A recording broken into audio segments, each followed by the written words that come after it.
récemment et on recommence le même coup de l'autre côté. Deuxièmement, l'uranium. Areva est plein de convoitises pour l'uranium du Mali. Et quand on veut voir ce qu'il va en faire, il faut voir ce qui se passe au Niger, le pays le plus pauvre, comme je le disais. Au Niger, Areva, c'est le numéro 1 de l'exportation nucléaire dans le monde.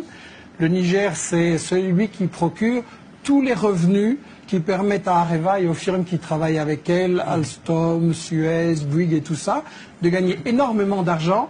Et pendant ce temps-là, monsieur, les Nigériens, ils crèvent de faim. Et quand vous savez, l'espérance de vie, c'est 49 ans.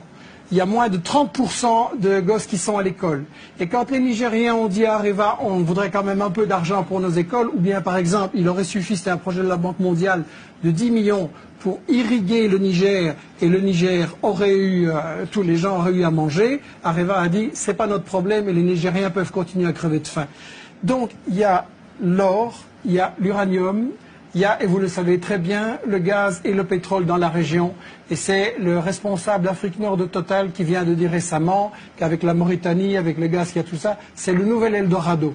Et donc on est en train d'essayer, et on a tout à fait raison de parler de néocolonialisme, et le fait que la France y était là avant ou pas, ça n'a aucune importance. Le colonialisme, ça consiste à piller les richesses, et c'est ce qui se passe dans l'ensemble de l'Afrique. Un Africain noir sur 3 ne mange pas à sa faim. Un Africain noir sur 3 n'a pas accès à l'eau potable. Résultat, pendant la journée qui est en train de s'achever, là, il y a 10 000 gosses dans le monde qui ont crevé parce qu'ils n'ont pas accès à une eau potable.